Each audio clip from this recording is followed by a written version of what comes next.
supplement this channel's Myers-Briggs video series, I am interviewing blogger and freelance writer Marissa Baker. Marissa is founder and writer of Like an Anchor, a blog that discusses a combination of principles for the Christian life and the Myers-Briggs personality type inventory. This highly informative blog with over 2,000 followers and over 1.5 million hits is an intriguing read for both psychology and faith enthusiasts. She has also authored the books The INFJ Handbook, a guide to and for the rarest Myers-Briggs personality type, and God's Love Story. She will be sharing with us her knowledge of the Myers-Briggs and her personal experience as an INFJ personality type. Hello Marissa, how are you? Good. So hopping into the interview, when and how did you first learn about the Myers-Briggs personality indicator? Well, I was homeschooled, and during my high school years, my mom suggested that I see if the library had any books about career testing or if I could find websites that offered free tests. So one of the tests I found ended up being a Myers-Briggs test, and that told me I was an INFJ. What was it about the Myers-Briggs that made you want to work with it so much in your own writing? At that time, it just sort of seemed like just one of the other interesting results from a bunch of tests I was taking. So like I had some that were, it's like, oh, you're a blue personality. And then it was like, oh, you're an INFJ. Or it's like, oh, you should go into this career. But I started researching it more over the next few years because when I started college, I was really struggling with the transition from homeschooling to being in a classroom. And I started reading more books about introversion. And then that took me back to looking at my Myers-Briggs type more closely. I started my blog in 2013 and published my first INFJ post about 3 months into that. And I hadn't planned on making it a central theme of my blog, but for some reason, that one was the one that took off. So I'm like, oh, people like reading about this. I guess I'll keep writing. And then I started hearing from more INFJs, and it just ended up kind of being a central part of my blog. So what I enjoy most about writing is when I can share things that help other people, and it turned out Myers-Briggs was one way to do that. So there are those out there that say that the Myers-Briggs has no scientific support, and therefore it's pretty useless in understanding other people or understanding yourself. What would you say to those people who have this opinion of the Myers-Briggs? Well, first, I ask people what exactly they're criticizing about it. Some articles I've read have issues with Myers-Briggs for things that aren't actually part of the Myers-Briggs theory. For example, some people say Myers-Briggs types are too limited because there's no room for people who are in between on something like an introvert-extrovert dichotomy. But Myers-Briggs doesn't really say that at all. It says that we have an introverted-extroverted side. We just tend to prefer one or the other. First, I ask people, do you understand how the Myers-Briggs theory works, or are you criticizing one of the more popular definitions of it that isn't as helpful? And when people talk about it not being scientific, a lot of times what they're talking about is Katharine Briggs and Esabelle Myers were not formally trained as psychologists. And they also based their research on Carl Jung's theories, and those were out of favor with the psychological community at the time. The fact that they were self-educated and people don't like Jung's theories, I don't think that necessarily invalidates their work. Oh, yeah.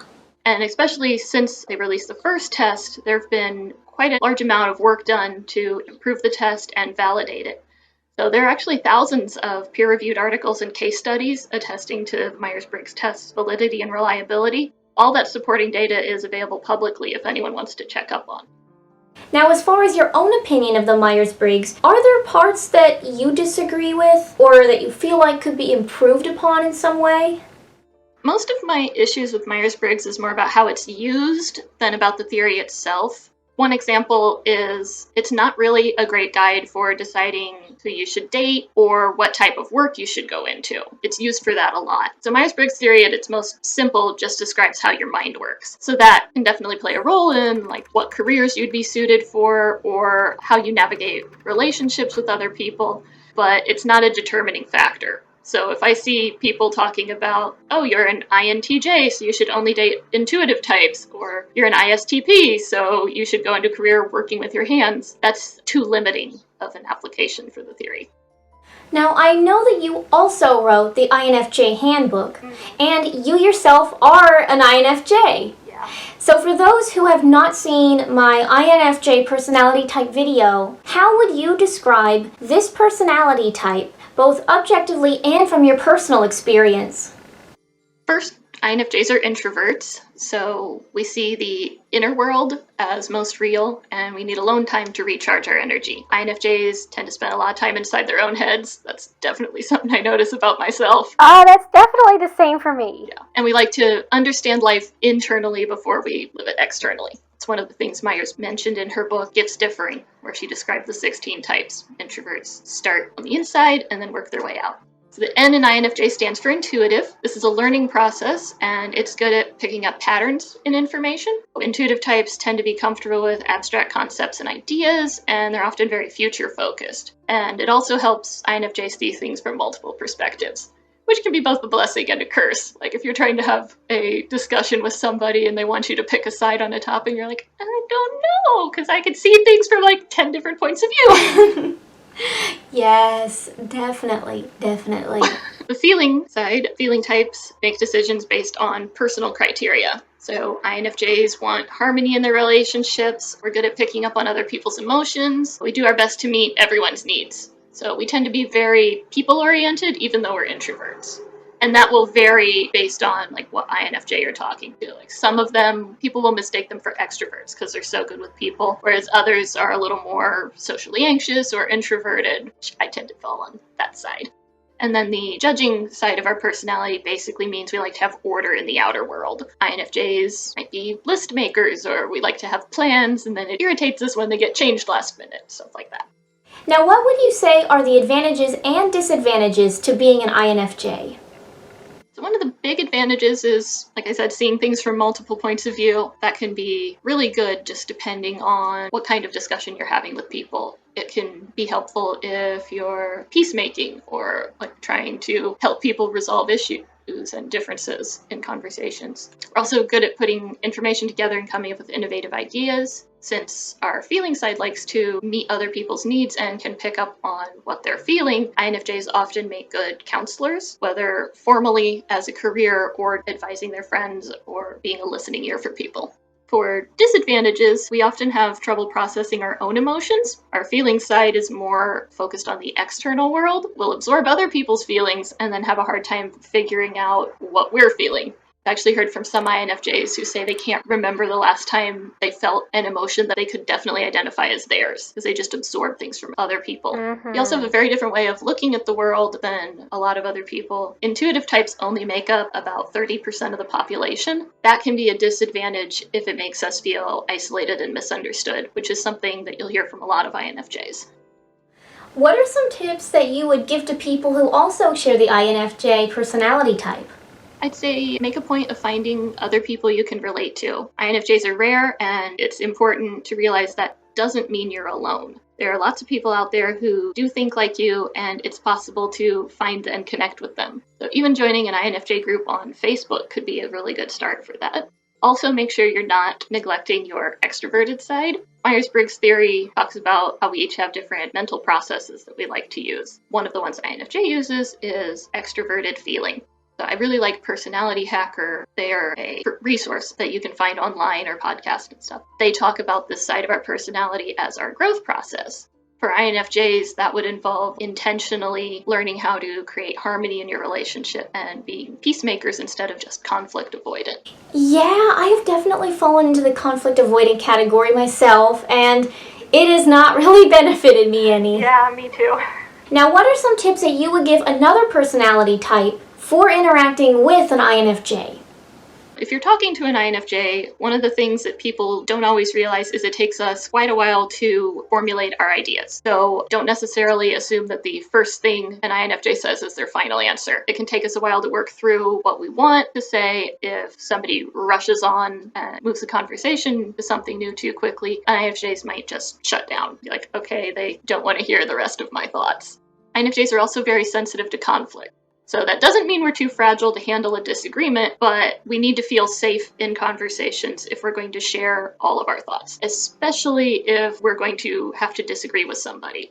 if you're talking to an INFJ, and especially if you're in a relationship with them where you want to maintain a good friendship, it's important to make sure that they know it won't create a rift in the relationship if they express an opinion that's different than yours. It's very rare to find someone who fits into a personality type identically. Most people have little snips and pieces of all the personality types to some extent. Would you say that there are any aspects of the stereotypical INFJ that doesn't really fit you? I think I already mentioned this a little, but people will describe INFJs as one of the most extroverted introverts, and I'm getting a little bit more like that as I grow older, but I also struggle with social anxiety, so I don't really fit the version of INFJ who's comfortable around people. I'm also probably less organized than some people will say, because the type descriptions will have a lot of judging traits in them. Mine aren't as strong as some other INFJs. The traditional Myers-Briggs assigns everyone just one personality type that really fits them. But from my own experiences, I've noticed that people seem to operate with maybe a secondary or even a tertiary personality. This is especially prominent if someone is in between two letters or very close to being in between. I'm very curious to hear your opinion of using a secondary or even a tertiary personality type to describe a person. I might not be the best person to ask this one. Gotcha. I tend to stick with the idea that everyone has one best fit personality type, and then within this type, there's plenty of room for growth and individual expression. One analogy I read and really liked is your type is the canvas you're given, and then you choose how you paint on it. For example, I wouldn't necessarily say someone who scores really close on an introvert-extrovert preference is both an INFJ and an ENFJ. I would try to help them find which one is a better fit type for them, and just depending on past experiences and what you focused on for personal growth, that can change how a type shows up, but usually most people will have one type that they tend to fit better than the others. But I also know there are theories about us having shadow types and tapping into aspects of other personalities that aren't really part of our primary type. I'm not as familiar with those theories, so I can't really talk about them, but they are out there.